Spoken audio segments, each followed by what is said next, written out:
కల్కి సినిమా విడుదలైనప్పటి నుంచి ఎన్నో సంచలనాలు రేపుతుంది. అలాగే ఈ కల్కి సినిమా మహాభారతంపై ఓ ఆసక్తికరమైన చర్చను లేవనెత్తింది. మహాభారతంలోని ఘట్టాలను స్ఫూర్తిగా తీసుకుని ఈ కథను మరిచాడు దర్శకుడు. ఇందులో కర్ణుడు, అర్జునుడి పాత్రల ప్రస్తావన ఉంది. కల్కి క్లైమాక్స్ అంత అద్భుతంగా పండడానికి కారణం మహాభారతంలోని ఈ రిఫరెన్సే. కానీ ఇప్పుడు ఈ సినిమా ఒక ఆసక్తికరమైన చర్చను లేవతీసింది. ఇంతకు ముందే మహాభారతం కొద్దిగా తెలిసిన వారికి అర్జునుడా, కర్ణుడా, వీరిలో ఎవరు గొప్ప, ఎవరు మహావీరుడు, అర్జునుడా, కర్ణుడా అనే ప్రశ్న మొదలైంది. దీంతో అసలు భారతంలో అందరికంటా పరాక్రమవంతుడు కర్ణుడే అని కొందరు అంటుంటే, భారతం గురించి కొంచెం లోతుగా అవగాహన ఉన్నవారు మాత్రం వ్యాస భారతం ప్రకారం అర్జునుడి కంటే కర్ణుడు ఎంతలోనూ గొప్పవాడు కాదని, అర్జునుడి చేతిలో ఎన్నో యుద్ధాల్లో కర్ణుడు ఓడిపోయాడని అంటున్నారు. వీడియోలోకి వెళ్లే ముందుగా మీరు మా ఛానల్ని సబ్స్క్రైబ్ చేసుకుని పక్కనే ఉన్న బెల్ ఐకాన్ని ప్రెస్ చేయండి. భారతీయ పురాణాల ప్రకారం అర్జునుడు మరియు కర్ణుడు ఇద్దరి శక్తుల్ని పోల్చాలి అంటే అర్జునుడు కుంతి మరియు ఇంద్రుని కుమారుడు, కర్ణుడు కుంతి మరియు సూర్యుని కుమారుడు. అర్జునుడు కౌరవులకు ప్రధాన విరోధి కాగా కర్ణుడు కౌరవులకు ప్రధాన యోధుడు. అర్జునుడు ఎంత సవ్యసాచో కర్ణుడు అంత మహాబలవంతుడు. అర్జుని వద్ద ఖగోళ ఆయుధం పాతుపతాస్త్రం ఉండగా కర్ణుడి వద్ద వాసవి శక్తి ఉంది. కురుక్షేత్ర యుద్ధంలో అర్జునుడు కర్ణుడిని చంపాడు. పాండవ సైన్యానికి అర్జునుడు, కౌరవ సైన్యానికి కర్ణుడు సైన్యాధ్యక్షులు. కురుక్షేత్రంలో పాండవుల విజయంలో అర్జునుడు కీలక యోధుడు కాగా కురుక్షేత్రంలో కౌరవ ఓటమిలో కర్ణుడు కీలక యోధుడు. అయితే భీష్ముణ్ణి అర్జునుడు చంపితే పాండవ కుమారుడైన అభిమన్యుని చంపింది కర్ణుడు. అలాగే దుర్యోధనుడి సోదరుడు దుశ్శాసనుని చంపినవాడు అర్జునుడైతే అర్జునుడి సోదరుడైన భీముడి కొడుకు అయినటువంటి ఘటోత్కచుడిని చంపింది కర్ణుడు. ఇలా ఇద్దరూ మహావీరులే.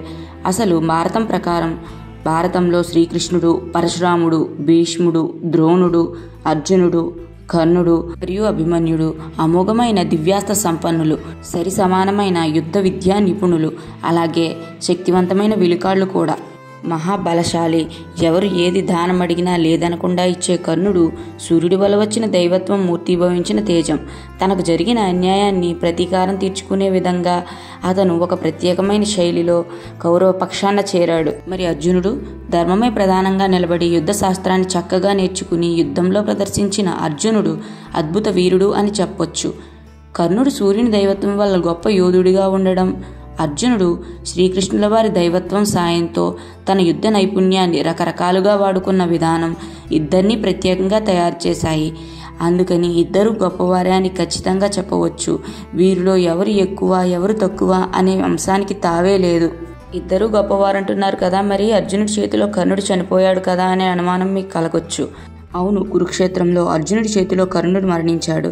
అయితే అది కర్మ సిద్ధాంతం. కర్ణుడు ఎంత మహాబలశాలి అయినప్పటికీ అధర్మం వైపు నిలబడ్డాడు.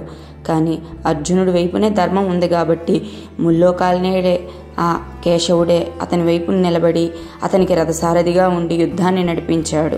కర్ణుడు, అర్జునుడు ఇద్దరూ మహాయోధులే, మహావీరులే అయినప్పటికీ ధర్మ అధర్మ పక్షాల కారణంగా ధర్మం వైపు నిలబడిన అర్జునుడు అధర్మం వైపు నిలబడిన కర్ణుడిని ఓడించి యుద్ధంలో గెలిచాడు. ఇది మాత్రం మనం అర్థం చేసుకోవాలి. అంతే తప్ప వీరిద్దరిలో ఎవరు గొప్ప అనే ప్రశ్నకి తావే లేదు. అసలు అర్జునుడిని కర్ణుడిని పోల్చాల్సిన అవసరమే లేదు. ఎవరి శైలిలో వారు మహావీరులే, ఇద్దరు గొప్ప యోధులే. ఎవరు నమ్మిన ధర్మం ప్రకారం వారు యుద్ధం చేశారు. ఈ వీడియో మీకు నచ్చితే ఎలా ఉందో కమెంట్ చేయండి. అలాగే వీడియో నచ్చితే లైక్ చేయండి, షేర్ చేయండి, సబ్స్క్రైబ్ చేయండి. Thanks for watching.